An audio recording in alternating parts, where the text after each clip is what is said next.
Hi friends, आपका स्वागत है एक नए वीडियो में ऑफ द चैप्टर थर्मोडायनेमिक्स। और आज का हमारा टॉपिक है एंट्रोपी। एंट्रोपी बेसिकली है क्या?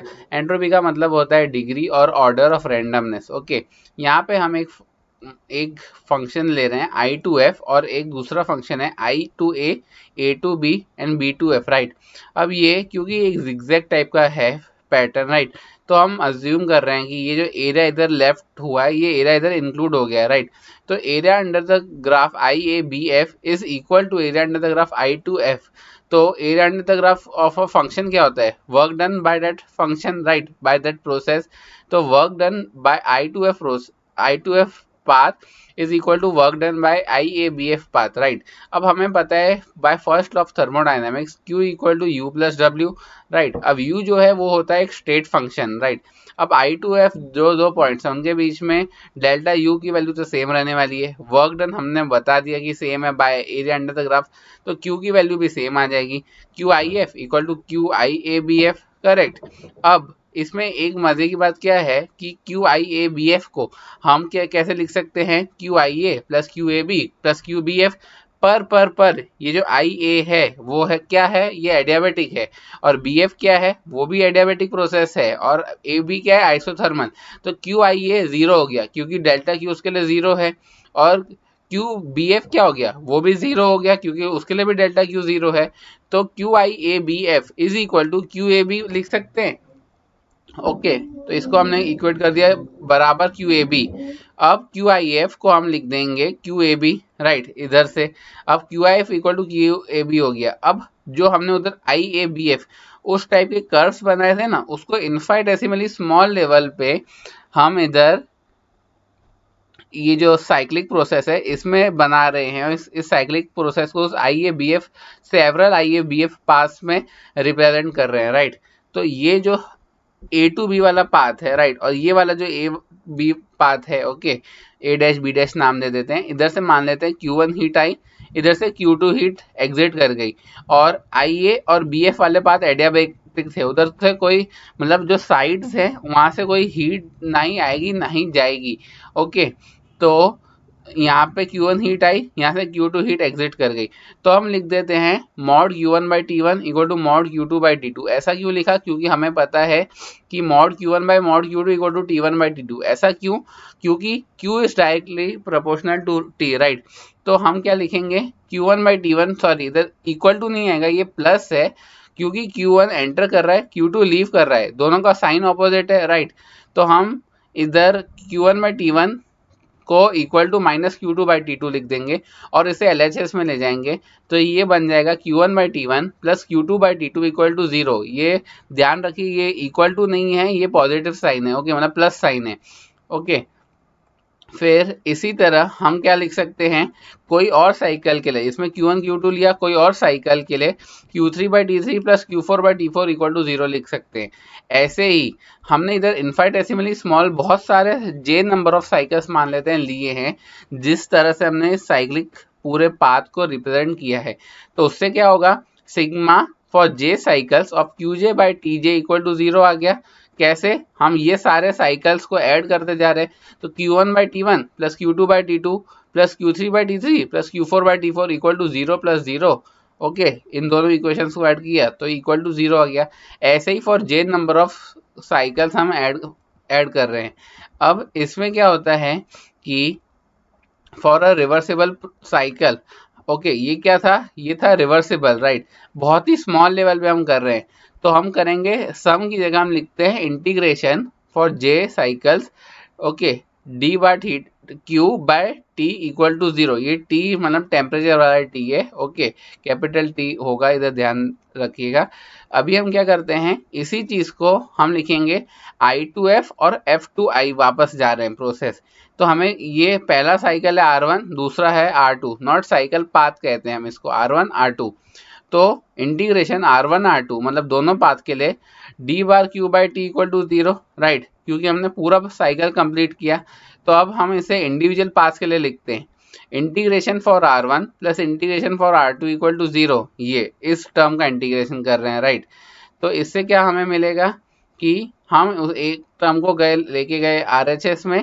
तो इंटीग्रेशन फॉर R2 नहीं सॉरी, अभी हम RHS नहीं ले गए, हम क्या कर रहे हैं सिंपल सी चीज़ की, क्योंकि R2 एक रिवर्सिबल पाथ है तो हम F2I जो है उसके सामने नेगेटिव साइन है, राइट। अब हम मतलब negative of integration F2I is actually positive of integration I2F। हमने बस लोअर लिमिट और अपर लिमिट को एक्सचेंज करके बाहर माइनस से मल्टीप्लाई कर दिया, क्योंकि पहले से ही एक माइनस था तो माइनस माइनस प्लस बन गए।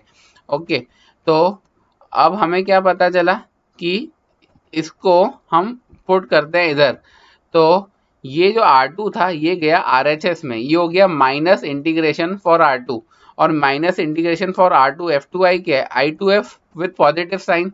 तो हमें मिला R1 के लिए I2F इंटीग्रेशन और R2 के लिए I2F इंटीग्रेशन दोनों बराबर आ जाते हैं। इसका मतलब क्या हुआ कि integration for a given path R, okay, d bar q by t is independent of the reversible path connecting I to F, right. मतलब यह पाथ ऐसे हो, किसी भी तरह का हो, कोई भी डायरेक्शन में क्यों ना हो, कोई फर्क नहीं पड़ता है। इंटीग्रेशन I to F, मतलब I to F में जा रहे हैं, मतलब डायरेक्शन तो खैर मैटर कर, मतलब फिक्स ही हो गया, मैटर तो करेगा I to F है, ओके, डायरेक्शन फिक्स हो गया कि हम I to F जा रहे हैं, पर पाथ पे डिपेंड नहीं करेगा। और एक और बात, ये रिवर्सिबल होना ज़रूरी है। तो अब हम क्या लिखते हैं कि ये जो हमें मिला integration d bar q by T, कोई एक r पाथ के लिए I2F अगर जा रहे हैं तो ये आएगा S final minus S initial. S क्या है, एंट्रोपी है, राइट। अब हम इसे कर देते हैं डिफरेंशिएट, तो ds क्या मिलता है, d bar Q R by T. ये क्यू आर क्या है, heat absorb, sorry heat for this process during this r path को फॉलो किया है।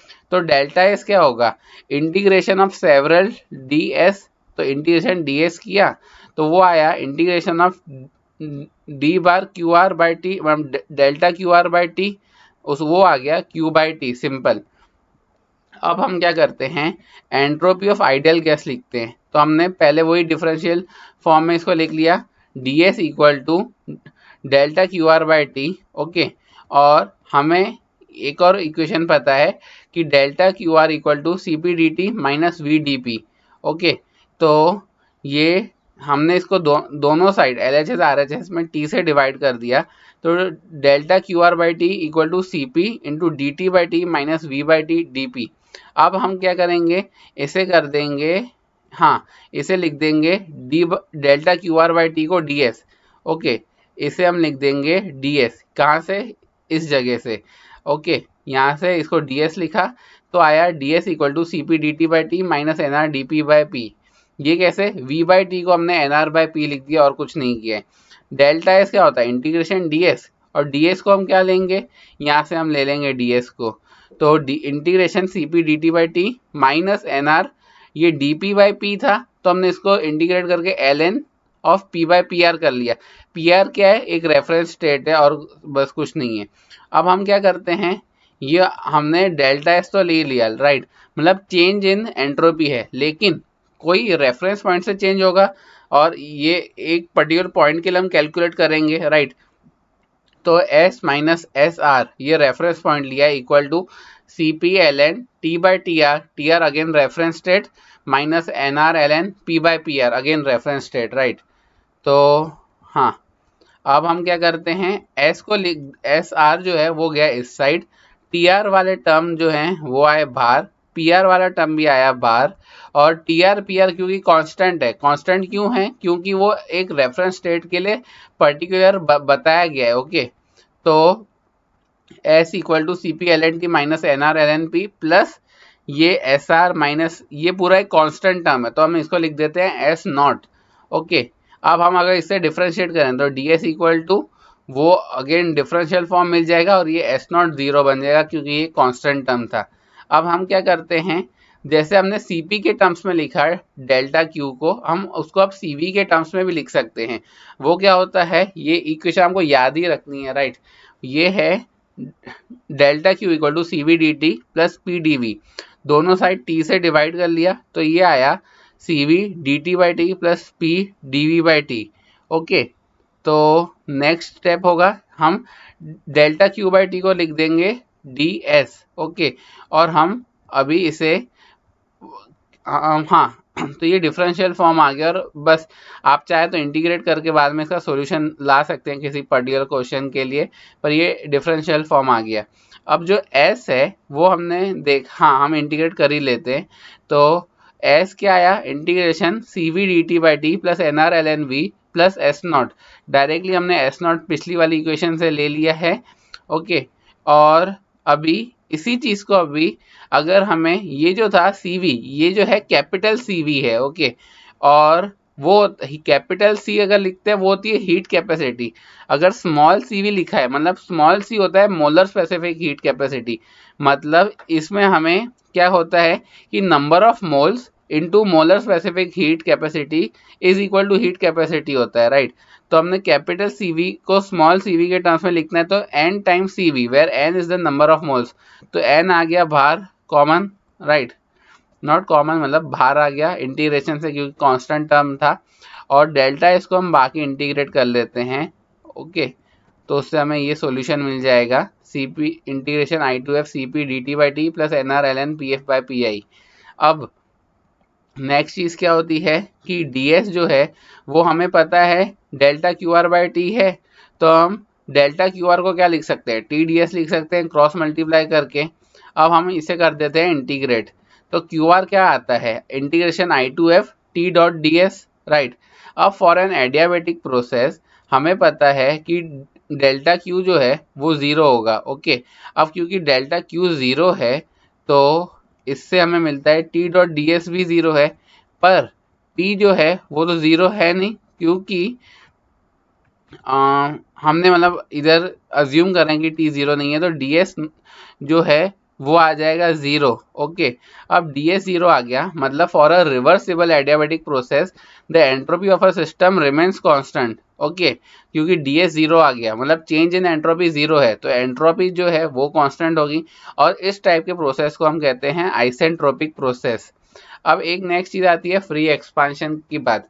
अब what is free expansion, basically free expansion क्या है कि इधर एक बार मैं जस्ट रीड कर लेता हूँ। For an free expansion of ideal gas entropy change, ये भूल गया, change of local surroundings is zero because no heat transfer due to adiabatic walls. Okay, मतलब एक कंटेनर है, मान लीजिए 1 लीटर का कंटेनर है और उसकी एडियाबेटिक वॉल्स है, राइट। तो सिस्टम और सराउंडिंग्स के बीच में कोई भी हीट ट्रांसफर तो होगा नहीं। अब क्योंकि कोई हीट ट्रांसफर नहीं होगा तो अंदर की गैस है, ओके, मान लेते हैं वो 1 लीटर से 2 लीटर एक्सपांड कर रही है, वो हो गया फ्री एक्सपांशन। ओके, और क्योंकि कोई भी आम इधर एडियाबेटिक वॉल्स की वजह से कोई भी हीट एक्सचेंज नहीं हुआ है, इसके लिए जो एंट्रोपी चेंज है ओके डेल्टा एस वो जीरो रहेगा। ओके, तो DS जीरो। अब हम क्या करते हैं, इसी चीज को रिप्लेस कर देंगे with an irreversible process. Okay, sorry, we will replace this is irreversible process with a reversible process that is isothermal from VI to VF। Okay, अब हम ऐसा क्यों कर रहे हैं, हम ऐसा इसलिए कर रहे हैं क्योंकि हमें ये जो एडियाबेटिक प्रोसेस था ये था आम इरिवर्सिबल। ओके, क्योंकि ये सडन फ्री एक्सपांशन जो होता है वो काफ़ी सडनली होता है, राइट। इनिशियल वॉल्यूम VI थी, फाइनल वॉल्यूम जो थी वो थी मान लेते हैं VF, राइट। तो सडनली हुआ, वो एक इरिवर्सिबल प्रोसेस है। पर रिवर्सिबल एडियाबेटिक प्रोसेस में तो एंट्रोपी चेंज हो गया zero. Okay, just a second, एक ही सेकेंड। यस, हाँ, तो हम ये बात कर रहे थे कि ये जो फ्री एक्सपांशन हुआ वो है एक इरिवर्सिबल प्रोसेस, राइट।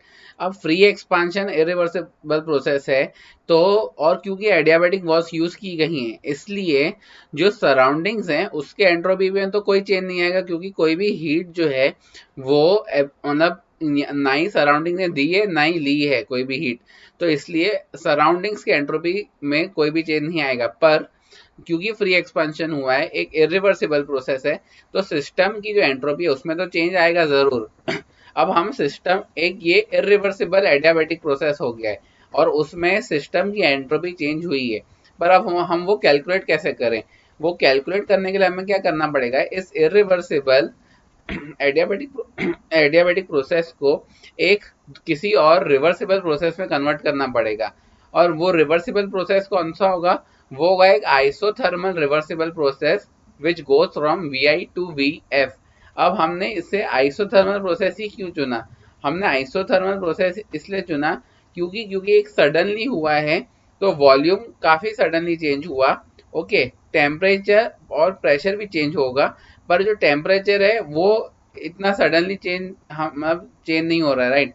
तो उसके लिए हम इसे एक आइसोथर्मल रिवर्सिबल प्रोसेस ले रहे हैं from volume V I to volume V F. Okay, तो इसके लिए entropy change for system, entropy final minus entropy initial कितना आता है, that is entropy change of system equal to R process के लिए V I to V F delta Q by T, right. और हमें पता है कि ये जो डेल्टा क्यू है वो क्या है, work done plus change in internal energy. Okay, क्योंकि ये एक एडियाबेटिक क्योंकि ये एक एडियाबेटिक प्रोसेस है, तो इंटरनल एनर्जी चेंज जीरो हो गया, तो पी डी वी जो है वो आ गया वर्क डन, और वही बराबर होगा किसके, डेल्टा क्यू के। तो डेल्टा क्यू बाई टी को क्या लिखा हमने, उसको हमने लिखा P D V by T, और पी बाई टी को लिखा एन आर बाई वी। तो ये हो गया N R into D V by V. तो डेल्टा एस क्या हो गया, N R L N V F by V I. Okay, ये इंटीग्रेशन करने के बाद आया। Okay, D V by V का इंटीग्रेशन किया, एल एन वी आया, इनिशियल और फाइनल लिमिट्स अप्लाई की, V F by V I आ गया। तो हम देख सकते हैं कि यहाँ पे जो एंट्रोपी चेंज है वो सराउंडिंग्स का तो जीरो है, पर सिस्टम का N R L N V F by V I आया। तो इससे हम क्या कंक्लूड कर सकते हैं, दोनों का sum that is entropy change of universe, वो तो पॉजिटिव हुआ, एक जीरो एक पॉजिटिव, तो नेट तो पॉजिटिव हुआ यूनिवर्स का एंट्रोपी चेंज, राइट। और इसी तरह एक दूसरा एग्जांपल ले रहे हैं कि जिसमें एक T2 हॉट रिजर्वायर है, उससे कुछ हीट क्यू जाती है T1 टेम्परेचर के कूलर रिजर्वायर में, राइट। तो ये entropy change for hot reservoir क्या हो गया, क्योंकि हीट एग्जिट कर रही है तो नेगेटिव कन्वेंशन से नेगेटिव साइन आएगी, माइनस क्यू बाई T1, एक ही second, for hotter reservoir, right. अब मैंने शायद इधर T1 T2 इंटरचेंज कर दिए हैं, ये Q बाई T2 आएगा, और एस एफ माइनस एस आई कूलर रिजर्वायर के लिए आएगा Q बाई T1। ओके, तो एक ही सेकेंड में एक बार ये कंफर्म भी करके बता देता हूँ। हाँ, तो वो सही है। ये जो कूलर रिजर्वायर है वो T2 टेम्परेचर पे, ये मैंने गलती से T1 लिख दिया है। तो ये एस एफ माइनस एस आई जो हॉटर रिजर्वायर है उसका एंट्रोपी चेंज क्या होगा, माइनस क्यू बाई T1, ये T1 है। ओके, ये 1 है, ये 1 है, 1। ओके, और entropy change for cooler reservoir, वो हीट क्यू एब्जॉर्ब कर रहा है, ले रहा है। ओके, तो वो हो गया क्यू बाई T2, राइट। तो ये यूनिवर्स के लिए एंट्रोपी चेंज क्या आया, Q by T2 minus Q by T1। Okay, basically दोनों को ऐड कर दिया हमने, Q by T2 plus minus Q by T1, तो ये हो गया माइनस। तो और क्योंकि T2 जो है वो कूलर रिजर्वायर का टेम्परेचर है, तो T2 is smaller than T1, तो ये पूरा जो टर्म है Q कॉमन ले लेते हैं, 1 by T2 minus 1 by T1, ये आ जाएगा greater than zero. Okay, Q is a positive quantity. Okay, तो अब हम क्या करते हैं, ये एक और हम एग्जाम्पल आ गया जिसमें entropy change of universe is greater than zero. हमने इधर भी जस्ट अभी देखा entropy change of universe is greater than zero. और अभी हम एक और तीसरा एग्जाम्पल भी ले लेते हैं। इसमें हम अज्यूम करते हैं कि दो डिसिमिलर इनर्ट आइडियल गैसेज हैं। ओके, और वो इज उनको एक कंटेनर में रखा गया है, तो क्योंकि डिसिमिलर हैं और इनर्ट हैं तो वो कोई भी रिएक्शन नहीं करेंगी, पर अलग अलग हैं, तो they are actually equivalent to two separate, और इनका एक्चुअली फ्री एक्सपेंशन हो रहा है, right, in adiabatic walls enclose chamber है। तो that is actually equivalent to two separate free expansion in adiabatic enclosure with chambers, right। तो हमने अभी अभी इधर देखा कि इसका फॉर्मूला आता है फॉर वन गैस। ओके, एक गैस का फ्री एक्सपांशन हुआ था एडियाबेटिक वॉल्स के चेम्बर में, तो N R L N V F by V I आया। इधर two different dissimilar inert gases हैं। इनर्ट क्यों लिखा है, रिएक्शन नहीं हो रहा है। डिसिमिलर क्यों, क्योंकि हम दो अलग के लिए एंट्रोपी चेंज कैलकुलेट कर रहे हैं, तो वो आ जाएगा 2 times N R L N V F by V I, एक सिस्टम के लिए और एक गैस के लिए, राइट, एक जो ओरिजिनल सिस्टम है। तो अगेन इसमें हम यूनिवर्स का जो एंट्रोपी चेंज है वो अगेन ग्रेटर देन जीरो आ गया, पॉजिटिव आ गया, तो अब तक हमने क्या देखा है, अब हर बार जो एंट्रोपी चेंज ऑफ यूनिवर्स है वो ग्रेटर देन जीरो ही आ रहा है। ओके, अब इससे एक प्रिंसिपल आता है, principle of increase of entropy. Basically वो क्या कह रहा है कि हम इधर एक साइकिल लेते हैं आई, और इधर पॉइंट्स हैं एफ के जे, आई जे और एफ और के। ये जो है ये आइसोथर्मल प्रोसेस है, जे मतलब के टू जे। ओके, और ये के का टेम्परेचर है टी डैश। ओके, और यहाँ से हीट क्यू एंटर हो रही है। तो डेल्टा एस क्या है, एस एफ माइनस एस के, फाइनल माइनस इनिशियल। और ये एफ पॉइंट है, ये आई पॉइंट है, आई टू एफ हम जा रहे हैं। ओके, दो पाथ है आई टू एफ जाने, मतलब बेसिकली आई टू एफ के लिए आई टू एफ जाए या फिर F to K to J, J to I. Okay, तो ये एफ टू आई हो गया। तो डेल्टा एस क्या है, एस एफ माइनस एस आई, राइट। तो अब एस एफ और एस के को हम इक्वल लिख सकते हैं। ऐसा क्यों लिख सकते हैं, क्योंकि के टू एफ जो है वो एक एडियाबेटिक प्रोसेस है। अब क्योंकि एक एडियाबेटिक प्रोसेस है, इधर कोई हीट एक्सचेंज हुआ नहीं है, तो के और एफ का जो एंट्रोपी चेंज है वो जीरो होगा, मतलब entropy of K is equal to entropy of F, right. तो delta S equal to S K minus S I लिख दिया, S F equal to S K करके। सिमिलरली इधर आई और जे में भी एक एडियाबेटिक प्रोसेस हो रहा है, तो S I equal to S J लिख लिया। तो इससे हमें मिलता है delta S equal to S K minus S J. ये के पॉइंट है और ये जे पॉइंट है।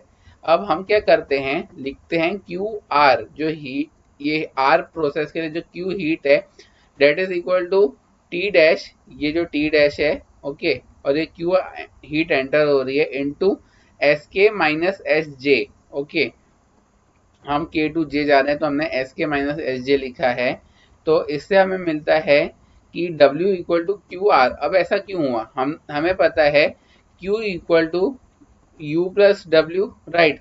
और ये एफ टू के जो है वो है, एक जस्ट सेकेंड, हाँ, और क्योंकि इधर हाँ, जो वर्क डन है वो है नेगेटिव। नेगेटिव क्यों है, क्योंकि यहाँ पे के टू जे वाली जो साइकिल है, सॉरी जस्ट अ सेकेंड, हाँ, तो हम ये क्या, हाँ, क्योंकि ये एक एंटी क्लॉकवाइज जा रहा है, राइट। मतलब work is being done on the cycle, right. अब क्योंकि work is done on the cycle और क्यू हीट एंटर हो रही है, तो वर्क ये जो है वो हो गया less than zero, right, less than equal to zero हम कहेंगे इनफैक्ट। ओके, तो ये W is less than equal to zero हुआ, तो क्यू आर है वो W के बराबर है, तो वो भी less than equal to zero. Q R किसके बराबर है, T S into S K minus S J, वो भी less than equal to zero हो गया, राइट। हम अभी इधर -1 से दोनों साइड मल्टीप्लाई कर लेते हैं, तो -1 गया ब्रैकेट के अंदर, तो S K minus S J greater than equal to zero. अब टेम्परेचर है, ये एब्सोल्यूट टेम्परेचर की बात हो रही है, वो greater than equal to zero होगा। तो जो डेल्टा एस है, S K minus S J, वो भी greater than equal to zero होगा, के टू जे हम जा रहे हैं, राइट। तो डेल्टा एस ऑफ यूनिवर्स इस, हाँ, तो यहाँ पे भी हम देख सकते हैं कि entropy change greater than zero आ गया, राइट। तो डेल्टा, इससे हम कंक्लूड कर रहे हैं कि delta S of universe is greater than equal to zero. ये इक्वालिटी साइन जो है वो आती है रिवर्सिबल प्रोसेसेस के लिए, और इनइक्वालिटी वाली साइन जो आती है वो आती है इरिवर्सिबल प्रोसेसेस के लिए। अब हम देख लेते हैं PV diagram for a pure substance. Okay, तो यहाँ पे एक वेपर फेज में हमारे पास H2O है एट पॉइंट ए। हम इसको एक आइसोथर्मल प्रोसेस के थ्रू ले जाते हैं और कंप्रेस करते हैं ताकि ये बी पॉइंट पे चला जाए। और बी पॉइंट पे क्या होता है कि ये जो है ये वाटर में कन्वर्ट होना शुरू हो जाता है बी पॉइंट से। और बी टू सी जो है वो पार्ट है जहाँ पे mixture of liquid water and vapour form में जो वाटर है वो प्रेजेंट रहता है मिक्सचर। और एक बार वो सी पॉइंट पे पहुंच गया, फिर उसको वॉल्यूम कांस्टेंट रखते हुए प्रेशर बढ़ाते हैं, और ये कंप्लीटली लिक्विड फेज है, राइट। और ये अलग अलग टेम्परेचर के लिए हम ये आइसोथर्म्स प्लॉट करें। आइसोथर्म्स क्या होते हैं, graphs for different temperature. Okay, तो हमने इसको इस लाइन ऐसे प्लॉट किया, फिर इधर एक अलग टेम्परेचर के लिए प्लॉट किया, फिर ये धीरे धीरे जाके ऐसा एक ग्राफ आता है। अगर हम इसे ध्यान से ऑब्जर्व करें, इन सारे पॉइंट्स को कनेक्ट करते हुए एक इस तरह का ग्राफ प्लॉट होता है, राइट। इस ग्राफ को हम कहते हैं वेपर सैचुरेशन कर्व, ओके। और ये जो पॉइंट आया ना जहां पे जस्ट टच होके निकल जा रहा है ग्राफ, वो होता है क्रिटिकल पॉइंट। इसका क्या मतलब है, और इसके ऊपर जो ग्राफ आते हैं वो ऐसे ही आते हैं, ओके, जिस वो कुछ इस टाइप के नहीं आते। क्रिटिकल पॉइंट का क्या मतलब है, यहाँ पे जो प्रेशर है वो critical pressure, volume critical volume, temperature critical temperature, okay, ये जस्ट बात बता रहा हूँ। क्रिटिकल पॉइंट का क्या मतलब है कि उस मतलब उस टेम्परेचर के, एक बार क्रिटिकल टेम्परेचर के ऊपर चला गया ग्राफ, ओके, तो फिर कितना भी ज्यादा प्रेशर अप्लाई कर लिया जाए, जो वेपर है वो मतलब उसको लिक्विफाई नहीं किया जा सकता है, वो हो गया critical point, okay. For water critical temperature, critical pressure, critical volume, critical density, वो सब दी हुई हैं। ये 322.778 जैसा है, ये 0.00309 है। ये ये याद करने की इतनी ज़रूरत नहीं होती है, पर आप चाहें तो देख सकते हैं। और अभी हम कुछ बेसिक थर्मोडायनेमिक इक्वेशंस देख लेते हैं। जो सी वी होता है वो होता है del U by del T at constant volume. U क्या है, ये है इंटरनल एनर्जी। ऐसे ही सी पी जो होता है वो होता है del H by del T at constant pressure, ये है एंथैल्पी, ओके। तो हम इसे क्या लिखेंगे, del U by del T at constant volume को लिख देंगे बराबर T into del S by del T at constant volume. अब ये कैसे लिखा, हम बैक ट्रैक करते हैं इसे। डेल एस क्या था, वो था हमारे पास ये delta Q by T, right. ये इसको हमने लिख दिया डेल्टा क्यू बाई टी, तो टी टी कैंसल, ये हो गया delta Q by T, sorry delta Q by delta T at we.